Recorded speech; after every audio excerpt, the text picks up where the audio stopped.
Hey, what's up, y'all? Tommy B here from This Is the G Podcast. Castropolis.net needs your help to reach 2025. Donate $25. That's $25 for 2025. Get it? Every penny counts. Head over to Castropolis.net to donate. Thanks for listening, and thanks for your support. This is the G Podcast with your host, Tommy B. Hey, what's up, y'all? Welcome to episode 243 of This Is the G Podcast. Man, it's good to be here. Normally we do news, politics, pop culture, and that tea. But this week we're taking a break. Got to take a break, Dicey, because the politics is the horror. Yeah, You know what I'm saying? Yeah, it really is. So this is the relief, so taking a break from the madness, having some fun. And I can't believe it's been 7 years that we've done this, because the couple of years we did it with GP3 and, now doing it with the G Podcast. I got to give you your props for putting up with me for 7, my craziness. I've loved it every year, every time. Yes, it's an amazing time. I really appreciate you coming back. And you're still at Dicey Grenor books.com, right?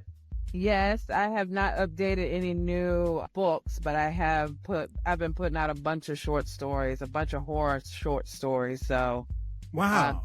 Yeah, it's been. You got to send me links. Are they online, available? Yeah, I mean, I think mostly everything is on Amazon. I can't even tell you the last time I updated my actual website, but quite a few of them that are being published in other anthologies, but they always link to my Amazon. I may not be getting paid from that, but I do support the small press, so I'm good with someone buying straight from them.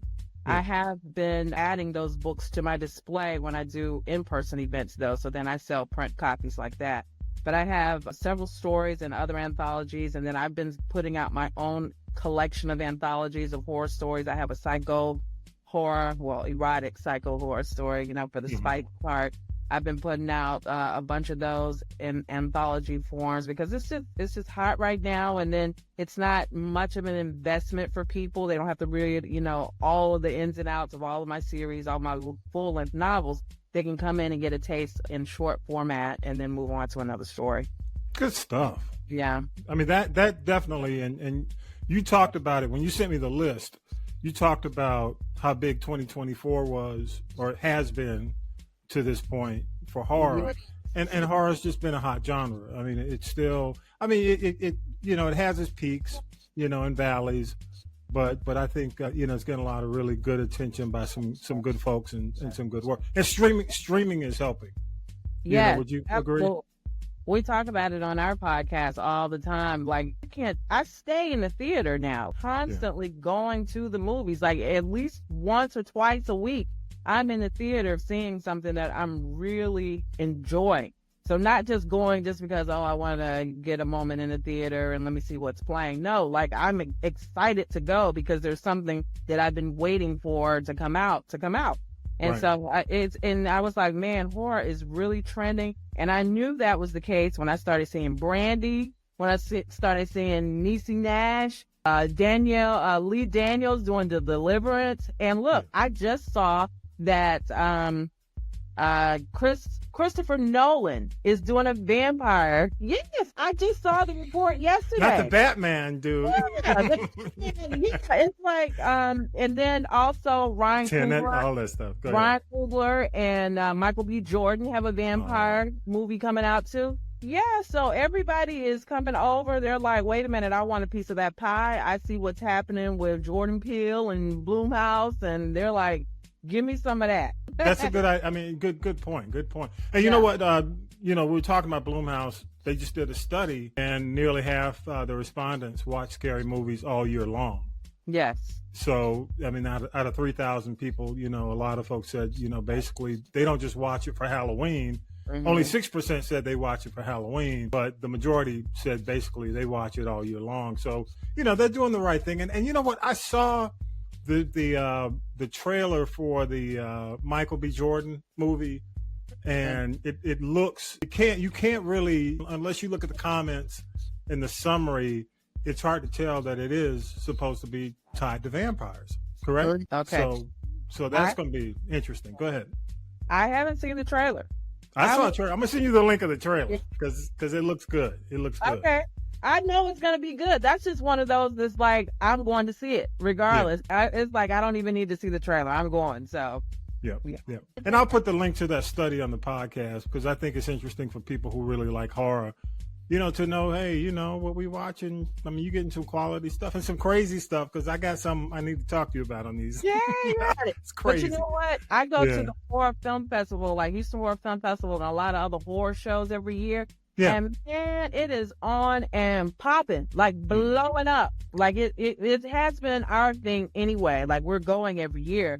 But to just see, I still run into people that are like, man, I didn't even know this was here, that we were having this. And so it's like doubling and tripling in numbers every year to the point that the wait list is getting bigger and bigger and bigger. And I make sure I'm in the place. It's a community. I was talking to someone who was in Cabin Fever.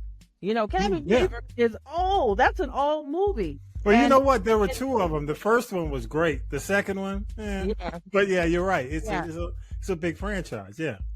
But the point I'm making is, he said when he goes to these horror conventions, everybody is like, "Oh my God!" And this is a film that other people haven't even talked about in years. But you have a whole community of people that's still excited about his first movie, like years ago. And that's the sort of thing you find at conventions like that. In this particular community, because it is so niched down, that you are really even more with like minds, with people who are into the same things you're into. Good stuff. Yeah. It's part of the filtering process for me when I have my books. So it's a lot better than just being at a generic Comic-Con. I get to be here, or, on the scene with people who are looking for this type of genre, and it just makes it so much easier. Well, we are glad to have you. Thank you. Every year. Definitely. You bring credibility to the list. You bring the credibility with this top 10. So let's go ahead and jump into it. What you got at number 10?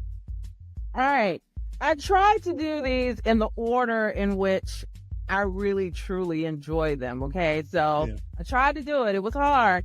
And I can imagine, and you know what? I give you props for doing that. It's hard, and if they get mixed up a little bit, that's cool because good is good. People, go ahead. Yeah. Okay. Let me say also that if this is your first time tuning in to my top 10, I get very animated. I get very excited. This is not a joke to me. Like, I am very passionate about this, so I'm sorry. I'm not sorry, but I'm with you. I'm about to go in. Okay. Go ahead. My number 10 is Trap. Now, Trap is with, drawing a blank on his name. I got him on the wall over there. Oh, I know. Josh Hartnett. Hartnett. Yeah. Josh Hartnett. Now, I was going to see it anyway because it's Josh Hartnett. Y'all understand what I'm saying? Like, okay, we go all the way back to Faculty, 40 Days, 40 Nights. Was that his? Oh, that was the movie. Yeah, I'm starting to get confused on the timing. But anyway, I have been a Josh Hartnett fan for years, so I was going to see it. I got Penny Dreadful on the wall. That's what I'm looking at over there. But when he was in Penny Dreadful, so he has the stuffings to be the man on screen. He is a great actor, and he is gorgeous.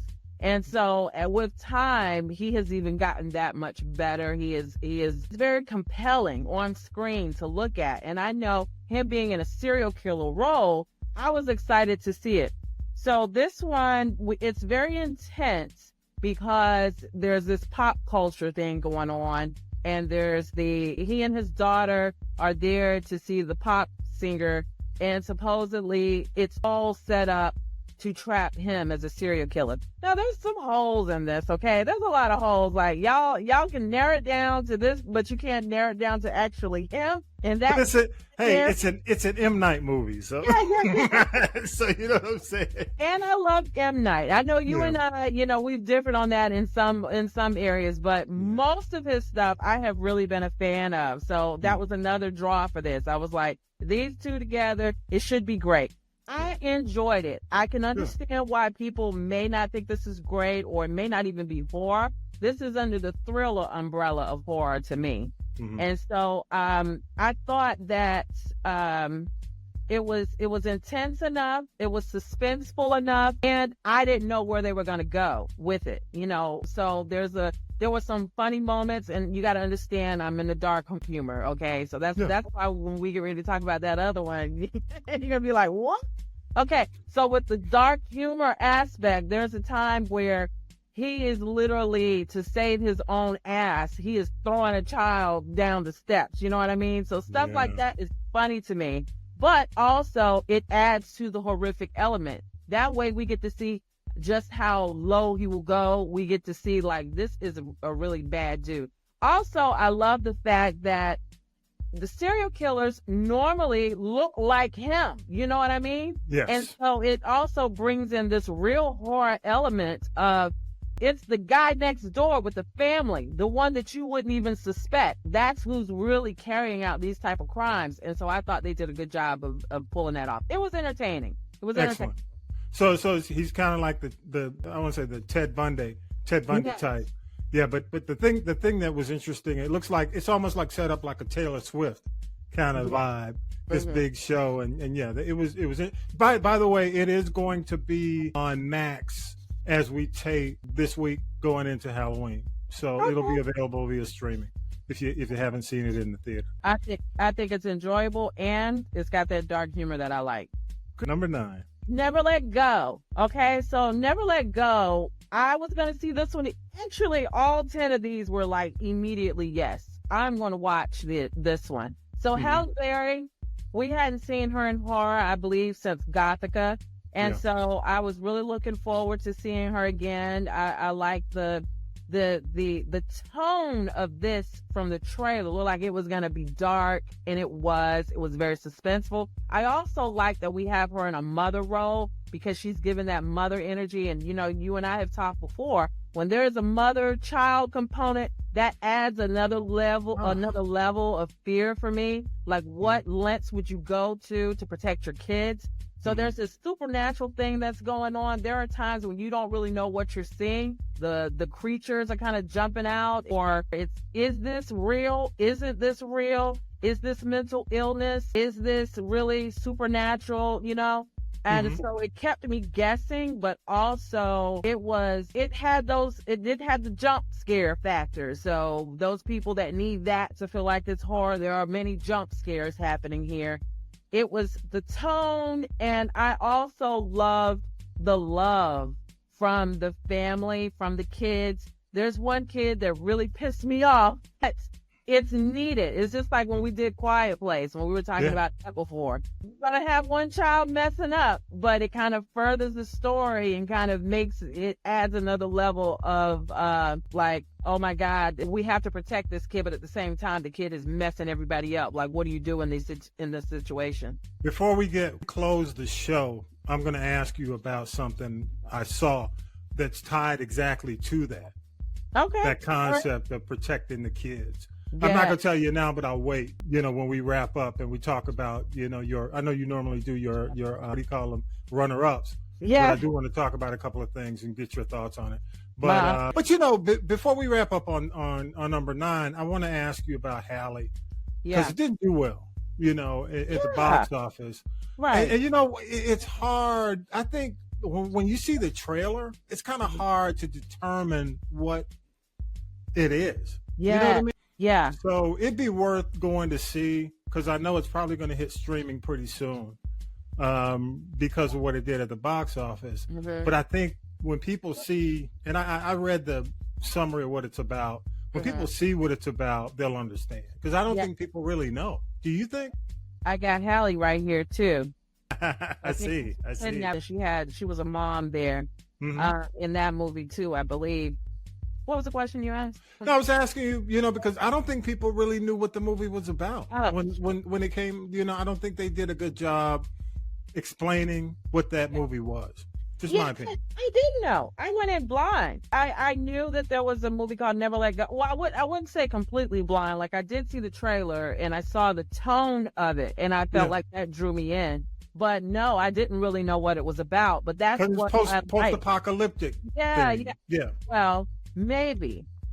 Okay. Yeah. So you don't know. I mean, you know now, but Yeah. That's what I'm saying. There's something at the end that gives way to perhaps this was a mental thing, a mental illness, Wow. something, maybe. But at the same time, we did see supernatural things happening.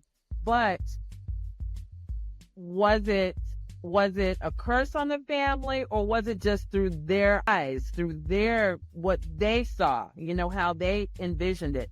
And that's what I love. I love being able to figure out, like, what is your interpretation of this? What are you getting from this? But at the same time, taking that ride of angst, like, oh my God, what's happening? What's happening? What's happening? Maybe people didn't go because they want Hallie to look like Storm.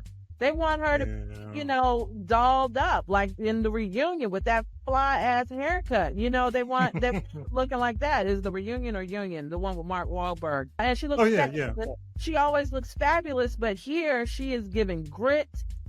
But she's also giving heart. I feel like when she is in these roles where she's not playing, but I'm so beautiful and I'm this and that and I feel like she's really acting. Like, it's not a glam role. It is not a glam role. Performance more than I feel the glam roles for her.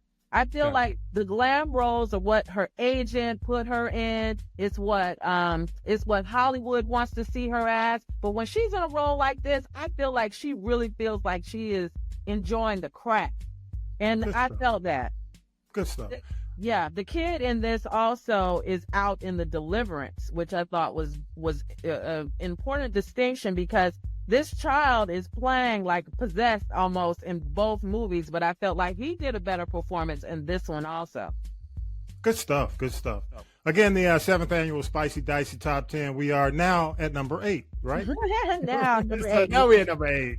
I don't want to skip over Hallie, but you got a number 8. How's my pacing? I need to speed up. No, you're good. You're good. All right. Now, number 8 is one that probably a lot of people have not watched either. And it was one right from the jump. I saw the trailer and I was like, I don't know what this is, but I saw the trailer and the name of it, Azrael, whatever, however you pronounce that. I saw the trailer too. I'm going to go see that. That is a must. I must see that. Because I'm also drawn to religious horror. The background of the church background that I have kind of draws me to that sort of thing. And then we also have creatures that kind of looks post-apocalyptic. When I saw them say those who were left behind, I was like, oh yeah, I'm going to go see that, because I like people's interpretation of that. I figure they're probably drawing something from Revelation, the book in the Bible. And so I can bring in my own knowledge about that and what I've read and my understanding of that to see how someone else, their interpretation of that and what they put on screen. This was scary to me. This was terrifying. It's filmed in Estonia, and it's like in the woods most of the time. And it is dark and it is eerie, and we have creatures that look like zombies, only they look like they've been burned. They are horrific. Ooh. And so are we living in hell on earth, or what is actually going on? Something is going on, and the whole time you're like, oh, there was a few times I was like, we got creative kills here. I love creative kills. There's a chick, we just got through reviewing this on my podcast. There's a chick on here that she is so badass. Normally, when they portray white women as badass, I don't buy it. I'm like, now, Heifer, you don't let this get away. This. Now, all of a sudden, you're going to get the axe and try to... No, this girl right here, she was a survivor. She was fighting to the death. She had the will to live, and she brought it. And I don't mean like she'd been fighting and dieseled up the whole time, and so she was strong and all that. I mean, she was strong up here. She had the mental capacity, she had the smarts, and she had the will to live that made her such a survivor, that she was giving it all she got. She was fighting. And that sounds like What's Next. What's this, the girl in Who's Next with the... They were all at the cabin. Well, not the cabin, but the house in the woods. Yeah. And she was a survivalist. I can see that. Yeah, I can see that. Okay. This girl is a survivalist, and there's a lot of different things that are happening. This is a cult, maybe. All of these creatures are here, but she starts taking people out. She is taking people out, and I love that too. And at the very end, I don't know if you've seen Azrael, but I have not seen it. I have not seen it. Then I don't want to spoil that part for you, but I will tell you, the name is it's a biblical concept. Right. right? Or kind of, sort of. Yeah. But you don't give it up. Don't give the spoiler. This is one I'm going to be hesitant to spoil for you because I really want you to see it. I want you to watch this one and tell me what you think. I will definitely check it out. I want to see it. This is one I want to see. So I'll definitely talk about this one so bad because I wanted people's interpretation of the ending on this one because they leave it kind of open. Like, what do you get from this? And I really hope there will be a season 2. I don't know that there will be. Oh, another important distinction here, an element of this movie is that most of it is mute. So with this cult, they've cut out their tongues or throats or whatever, and so they don't speak. So it's 98% silent. All you hear is it's the pacing, everything about this was so eerie that I really wished it would have, more people would have seen it. But so again, give us the number and the name of it so people can check it out and shoot us comments about the ending. So the number is that's number 8. This is number 8. Azrael. And the name Azrael. So y'all check it out and tell us about what you think about the ending, so I can pass that on to Dicey. I wanted to see this one immediately also because I have a character in a short that I wrote that I wanted to produce first before anything. I'm thinking of making it into a short story to put that out first, but the script is written. And Azrael is just, I think the name in and of itself is powerful. But right off the top of my head, I can't remember what it means. I'm going to have to look at it, man. Check it out before we leave, before we wrap this. Something like that? I'm sorry. Yeah. I think it's supposed, from what I was seeing, it was supposed to be the one, like you said, when the ones left behind, this is the one who was supposed to gather them up. But I may be wrong. But we'll see. The guy, the one, something like that. Yeah. Gotcha. I loved Azrael. Well, I can tell. Number seven. What you got? Okay, number 7. Number 7, I've seen this one twice already. So I saw this in the theater, and I wanted my kid, my daughter Daisha. She's 17 now, Thomas. Oh, wait a minute. Hold on. Yeah, but this week too, right? Yeah. She turned 17 yesterday. But, yes. Okay, so this is one that I knew she would be scared of, but I know she has some interest in like tarot cards and everything. So I was like, you got to see this one because I wanted her opinion on it. And my co-host Chantel, she does tarot readings, and so I thought it was interesting to get her perspective on it as someone who does tarot. You don't want to bring in your knowledge of tarot into this movie though, because you got to remember that it's not necessarily following the rules of tarot. You know what I mean? It is fiction. It is a movie, okay? They have mixed tarot and the zodiac for this film, and they got some curse thrown in there and all that. But I absolutely loved it. I loved it. And most of these I saw in the theater by myself. I saw this one on Netflix. You did? So, it's on Netflix? Okay. It's on Netflix now. Yeah. That's how I watched it the second time with my daughter. But tarot, the monsters themselves, first I thought the deck was beautiful. The tarot deck was absolutely beautiful. And if you love horror, then you can see the beauty in stuff like skulls and stuff like this. You know, I got all kinds of stuff in here. You see the beauty and stuff like this. If you love horror, this is not the kind of thing that would freak you out, right?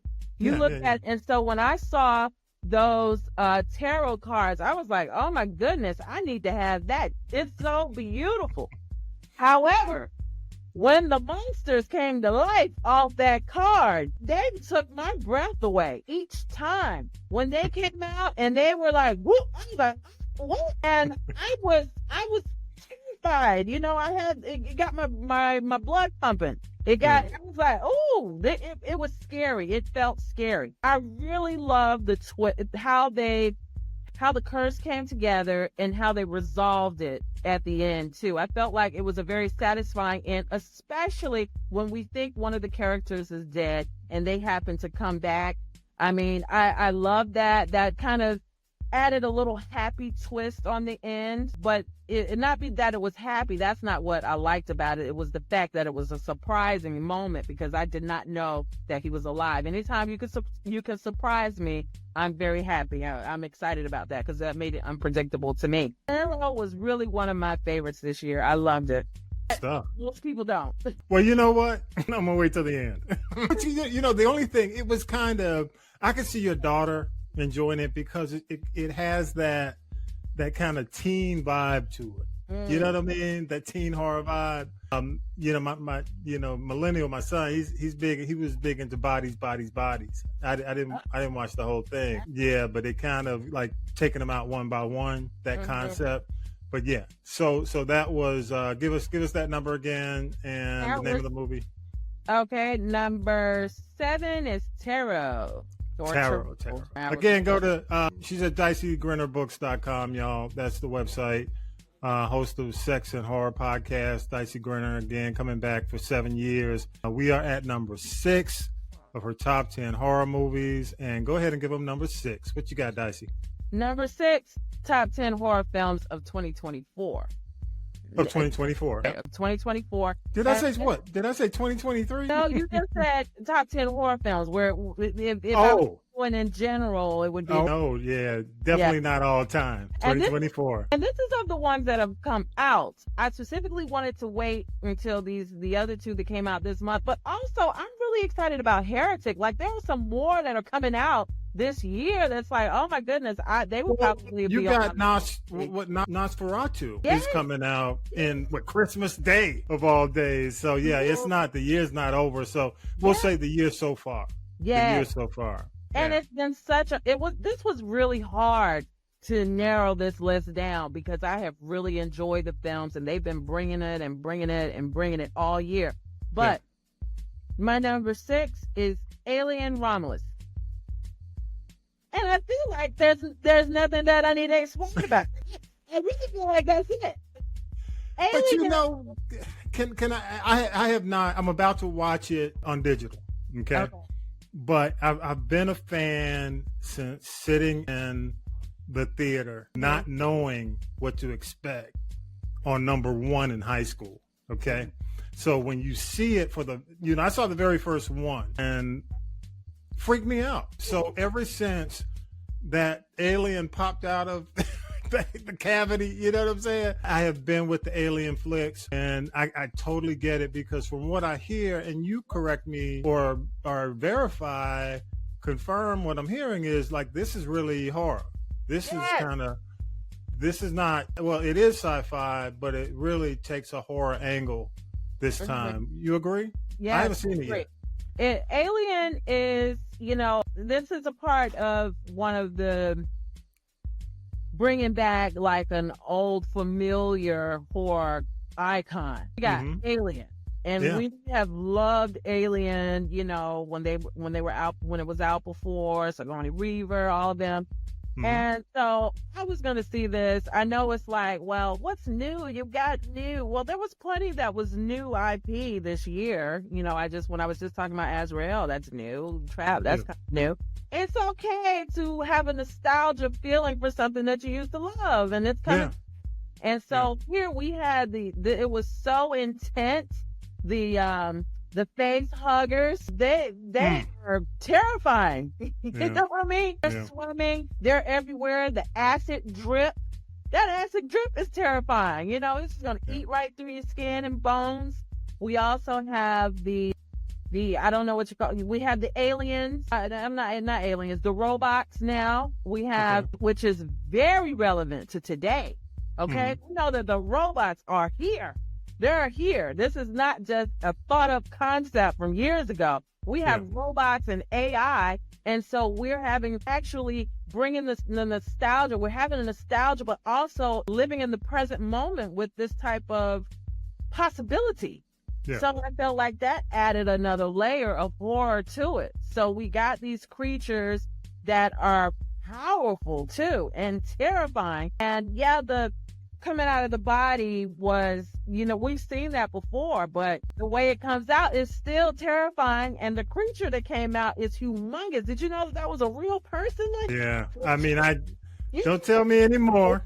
But I mean, it's a lot of it's out there. I think definitely it's worth a watch. What's the guy's name? The droid this time around. The one they give him a name. He's the one they wake up. Yeah. Do you remember his name? I don't remember. I didn't write it. Because they have a different droid. They had Michael. I forgot his name, but y'all know it. Y'all, those who have seen it. Yeah. So that is, give us that number and the name, of course, the name of the movie. 6 is Alien Romulus. There you go.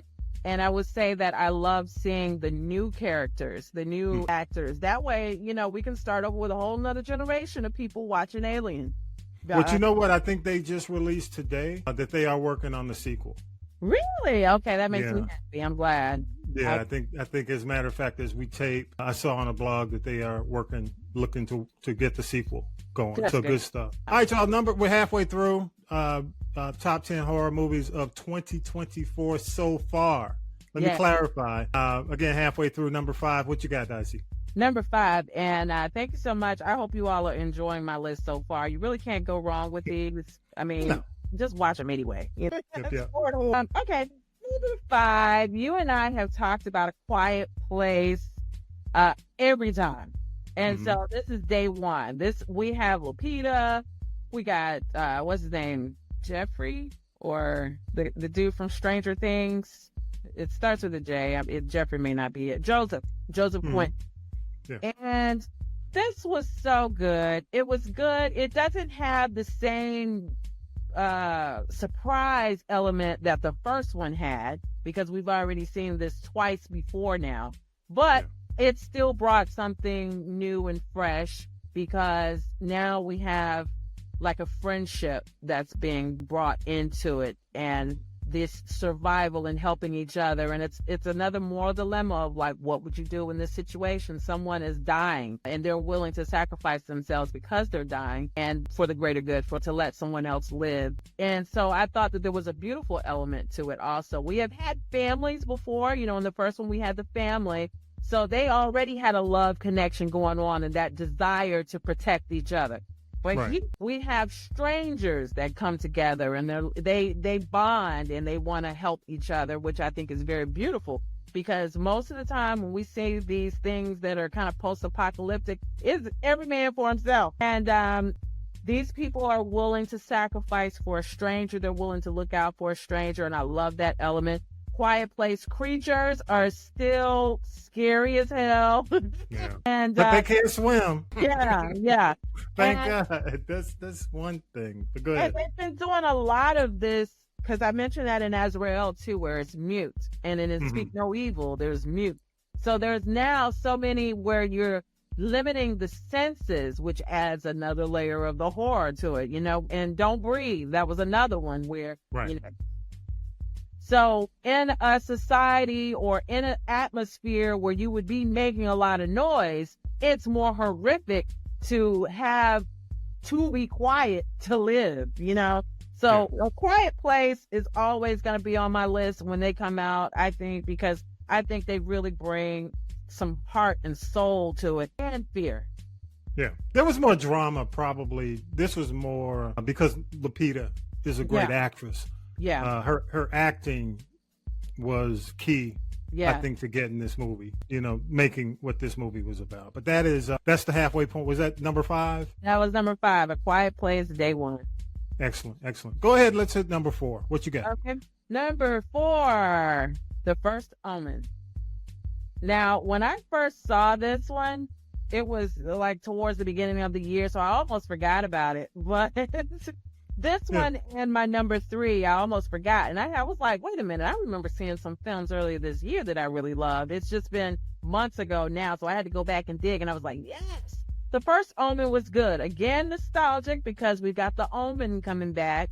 One of my favorites of all time. The first one, And it was so good. Again, a religious horror. And you have the tone is really dark. The acting I thought was fantastic. I really loved the twist on it, everything that they brought into it. I don't have a negative thing to say about The First Omen. I hope they continue to make those too. We got Damien coming. All of this is just, thank you. Keep bringing it. Keep doing it. I was on the edge of my seat from beginning to end. And I will say better than I thought it was going to be. I did not, because you know what? We've had so many bad sequels in between, you know, from the original and the first few, that I didn't know what to expect when they did this, and I was pleasantly surprised. I'll say that. So let's go ahead and do that one. What was that number again? Number. That's the halfway point. Number 5. Yeah. Yep. And the first Omen. Okay. I want you to go to number 3 because this is the one. Number 3. What you got? Number 3, Immaculate. Hey, let me tell you, I want you to go ahead and say it. I wanted to move from 4 to 3 because these two movies confuse me. You know what I mean? Because of the concept, it's almost the same. That's why it's like when I saw Immaculate, I almost forgot about what the first Omen was about. Yeah. Because I'll be honest with you, Immaculate blew my mind. Yes. Because I did not see it coming. Yes. I'm going to let you go ahead, and then I'm just going to tell you because... Go ahead. It's your top 10. But I'm just saying that, and I don't want to spoil it for y'all who have not seen it, but it's a slow burn in the beginning, but it's worth it to get to that ending. That's all I'll say. Yeah. You know, if you can put up with the slow, it's almost like, you know, you remember Midnight Mass, you know, Flanagan, and people talk about it kind of, you know, the first couple of episodes, it's slow until it hits that point where everything is revealed. And this is kind of it. But number 3 is worth it. Immaculate, man. Immaculate is one of those religious horrors that I wish I'd have wrote. That movie. I mean, it is different. I'm trying to think. What was the actress's name? She's the same. She's in everything. Sweeney. She's gorgeous and she's a great actress. And I'm glad here she had a chance to show off her acting chops because people forget she can act. Because they're so used to looking at how pretty she is. Yeah. But she really was able to bring it. And that scene when she was delivering that kid. Man. I'm going to give y'all a little bit of that spoiler, but I'm here to tell you. Don't give any more because I know they want to see it. But you and I are on the same page when it comes because, well, the priest, all that. It was just like, what? Yeah. Because I'm laying there from the beginning, Dicey, I'm looking at it and I'm like, damn, ain't this the last Omen? You know what I'm saying? It's like, is this the last Omen? But it definitely is not the last Omen when it ends. It's amazing to me because, you're right. These are very similar in that they're nuns. And it's a Catholicism kind of focusing on like the birth of Christ or the birth of something, whether that be the Antichrist or the Christ or whatever. In both of these films, we have religious fanaticism, which is horrifying to me. And so the Immaculate Conception story kind of reimagined, it just blows my mind away how they did this, how they filmed this. And I thought it was brilliant. And I know you don't want me to do spoilers on this one, so I won't. But I love this movie.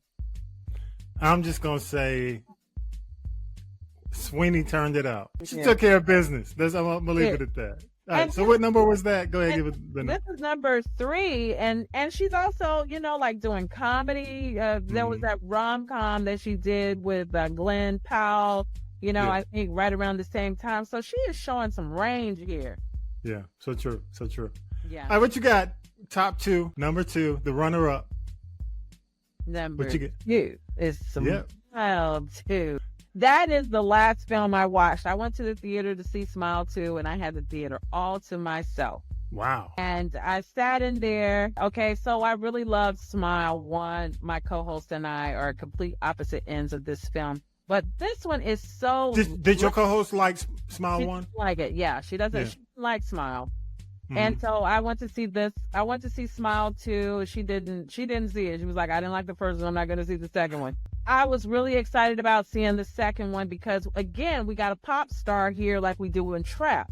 So there's been a few films out this year that have a pop star and the range, you know, I mean, the platform that they have, I believe, is really good for horror because they reach so many people and you're kind of bringing in a lot of the issues that Hollywood stars have.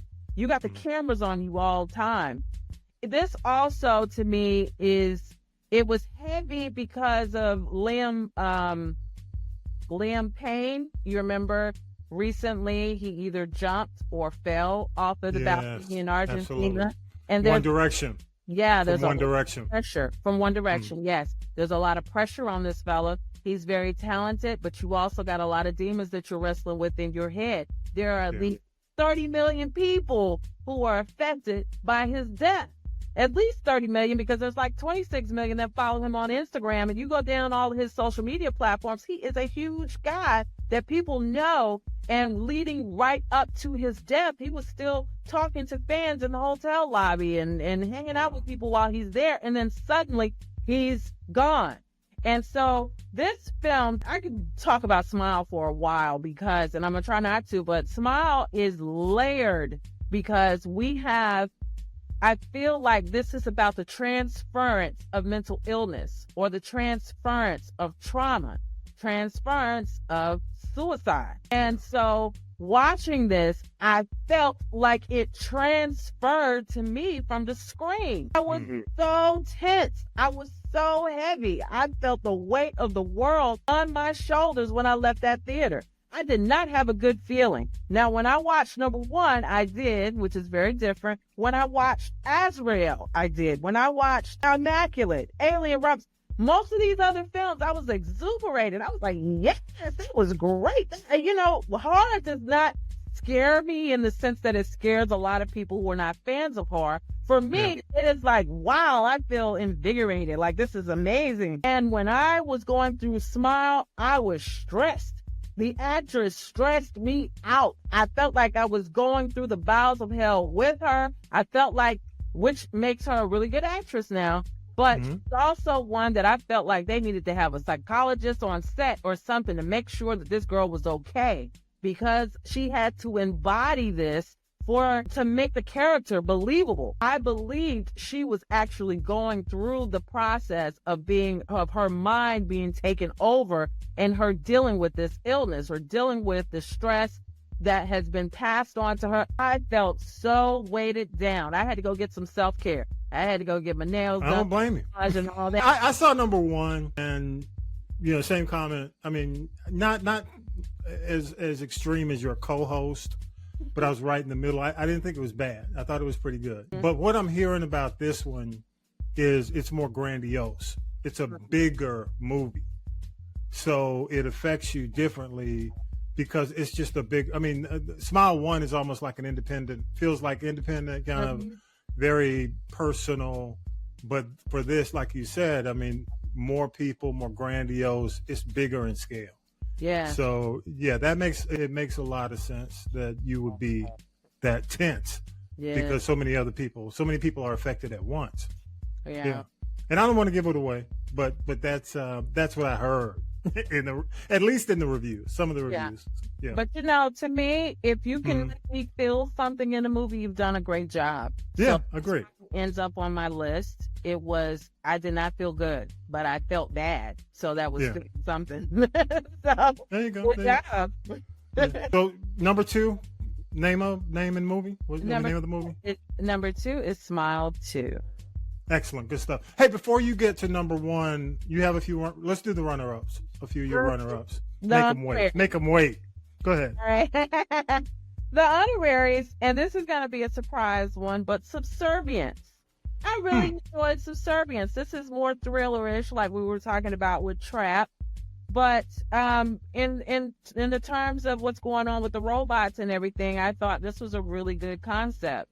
Because we got Megan Fox, who is this beautiful woman who is bought as a robot to help out Mikel Morone. The hot Italian. Okay, we already know this is not gonna go well. We know there are gonna be some problems in that house.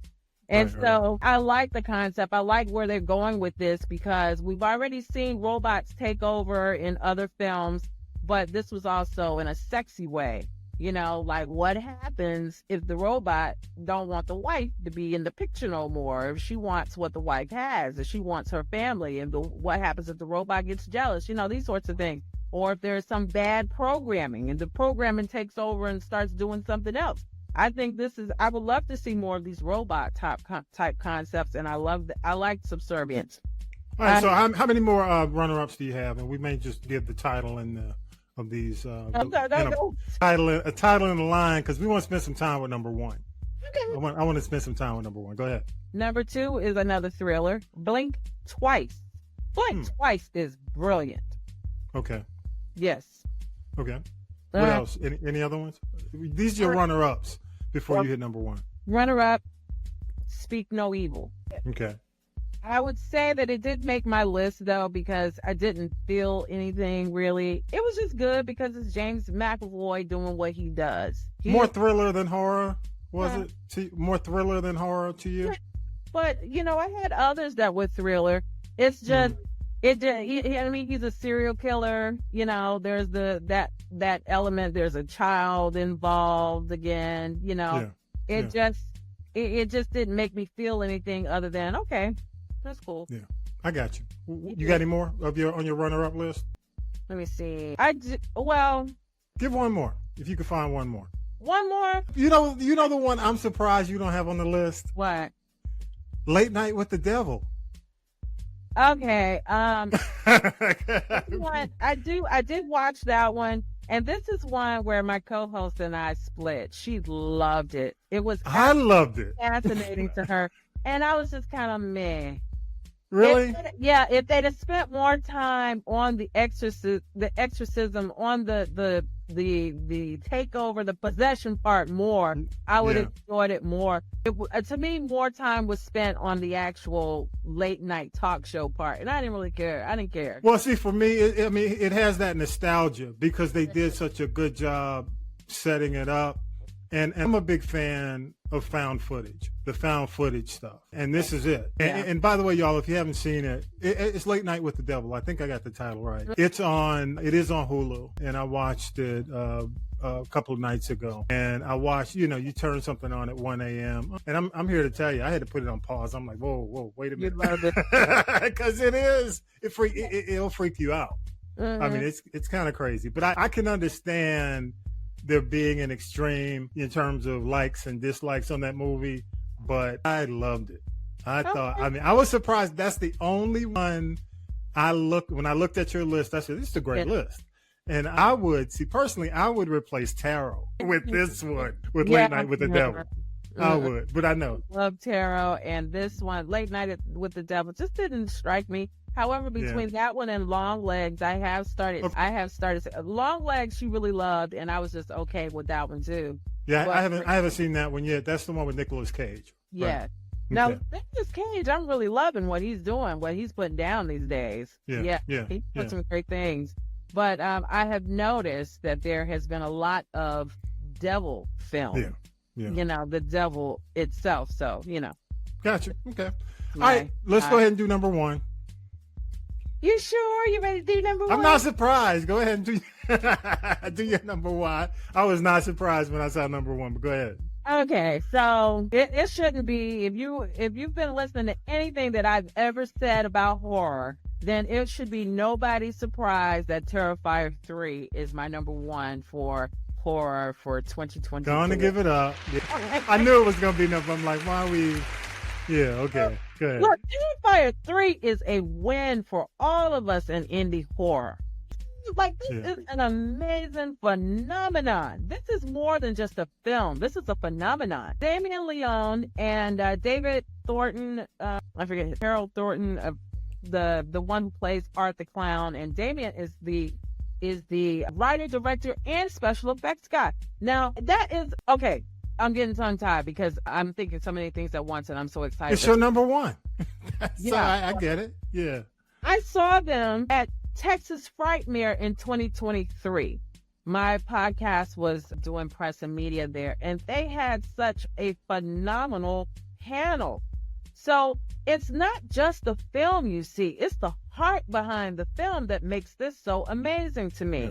These guys were both kind of at wit's end, and they came together like it was just meant to be, and this is what they have produced from this. And it was an emotional panel, which was really shocking. I was not expecting that, but I love when the underdog wins. I love when people get to live out their dreams when they are discounted by many people, and then they go and blow up past Joker. Okay? Yeah. Joker 2, I didn't even go see. I love Joker. Joker 1 was a masterpiece. Yeah. But with all the money behind Joker 2, I did not care about this musical. Terrifier 3, I had my butt in the seat immediately. And it was because I love the energy. I love what they're doing with this. Bold, okay? And did they get pushed back on the gore? I mean, no, because I think everybody, it's part of the marketing now at this point. When people start saying that they threw up or they passed out or walked out, it's like, yeah. Like, yes, we did it. In fact, they have like an iconic gory scene in each film so far. Yeah. When they come to like the shower scene in this one, that'll be the one that goes down in history for this one. But It's like, we are a special group who loves this sort of thing. This is funny. This is not, it's the blood and guts. Like, how much blood and guts can you take? How much violence can you see? And if that doesn't bother you, then you probably would enjoy this. And if that does bother you, then that lets us know we're on the right track. They are deliberately making it as gruesome as they can. They have said, Damien has said, hey, I'm going to do everything I can in this film. Now let's do something even more. Let's take it another step further. Let's go another step further. When they filmed in Terrifier 2, when they filmed the bedroom scene, they filmed it. It took them 5 days to film that scene. Terrifier 2, how long was that movie? I don't remember. It was long. That's all I have to say. I'm going to leave it at that. I have not seen 3. Oh, you have? Okay. Art the Clown has destroyed Christmas, and I love it. And right from the jump, right from the opening scene, you like, oh, you're bold when you're going to start killing kids in the films. And I'm like, yes, bring it. Like, don't tiptoe around it. This is war. It's like the pushback I get because I killed a dog in a book. You know what I'm saying? Yeah. This is not real. Okay, after it's over, the kid in the film and the clown are sitting there smiling, taking pictures. Okay, this is just for thematic effect. It's just the movie. Yeah. So get out your ass and watch it if you love it, or don't. But so stop true. Police what other people are watching. The people that are watching stuff like this, these are not the people that are going out shooting up schools. Okay, this is not where they get this from. This is funny. This is in good humor. This is people just enjoying laughter. I'm in this Terrifier meme group now. I wish I'd have known about it years ago. I just now discovered it. It's hilarious because the memes, it's dark humor. I'm not into slap happy, but this is funny because, and also there's an element to it. Like if you're bothering people, if you realize that people are bothered by something, then we find that funny too. But interesting stuff. He is ripping and running and doing it with a huge smile. And literally ripping and running. Yeah. You said I'm gonna leave it at that. That's your number one. We got a couple more minutes I want to ask you about, but go ahead. That was your number one. Yes. Let's go ahead and give it up for Terrifier 3, number one. For you, Dicey, I'm gonna watch it. I'm gonna try to. Because I saw one part of it, number 2, and I'm going to try to get through number 3. Okay. Thank you again, Dicey, for another year. And before we close, there are a couple of things I want to mention, ask you if you've seen, because I thought they were good, and I was surprised. I did not know that Evil on Paramount was as good as it is. Have you seen Evil? I have seen the first 2 seasons, so I have not watched it since it's come to Netflix, but I was watching it when it was on the original. This is the one with Michael. Yes. Well, I've seen the first 2 seasons, and yes, it is phenomenal. It is great. The final season is on Paramount, and I will tell you, I was surprised. I was surprised how scary. I mean, it kind of puts you on edge. And for the reason why it has the kid, remember the girls, all the girls involved. I'm always wondering every episode, please don't let nothing happen. Please don't let anything happen to the girls. But it was one of the ones. The other thing I want to ask you about real quick, we got about a minute. Carrie, the Carrie project coming up. Michael Flanagan, we talked about him before on this episode, this time of the year. And I'm excited about that. I saw the first Carrie, and I'm really excited that Flanagan's involved because he's done so much good stuff. I mean, I watched Fall of the House of Usher again. This season, probably gonna be like my annual season to watch. One of those. Flanagan, Midnight Mass, or Usher. Yeah. Real quick, how do people contact you? Get in contact with you, Dicey? You can follow me on the socials at Dicey Grenor, and that's only whenever I'm actually on. I'm very inconsistent. Sorry, but I got a lot going on. So when I'm there, at Dicey Grenor, that's on Twitter and I don't do Twitter anymore, but TikTok and Instagram and Facebook from time to time. I'm also on Patreon, and you can find me. When you go to Amazon, though, you have to put in the title of the book and the name, because I think I'm banned or shadow banned or something on. We all shadow banned. You got to put in the whole thing. You got to put in the author name and all that. But you know what? I'm surprised you didn't mention Grotesquerie. Are you a Ryan Murphy fan? I do not. Ryan Murphy does a disservice to horror. I'll leave it at that. That's another podcast. I honestly agree. I agree. I don't even talk about him in connection with horror. So, yeah. Spicy Dicey, thank you so much from H-Town. Thank you. We are there. Appreciate you as always. You always bring it every year. Thank you again for 7 years of doing this, man. I'm here to tell you, for you, I will go see Art the Clown and no one else. Yeah. All right, Spicy, thank you so much. Dicey, I'm gonna let you get back to your thing. Episode 243, y'all. It is again another year of the Spicy Dicey Top 10 this year for 2024 so far. Enjoy your weekend into Halloween, y'all. Have a great rest of your horror year. Make sure you vote early. You hear this before the final day to vote. Please make sure you do that. All right, y'all. Have a great week. Peace. Thanks for having me. You've been listening to This is the G Podcast. And This is the G Podcast is a production of the Castropolis Podcast Network. Thanks for listening. Hey, what's up, y'all? Tommy B here from This is the G Podcast. Castropolis.net needs your help to reach 2025. Donate $25. That's $25 for 2025. Get it? Every penny counts. Head over to Castropolis.net to donate. Thanks for listening, and thanks for your support.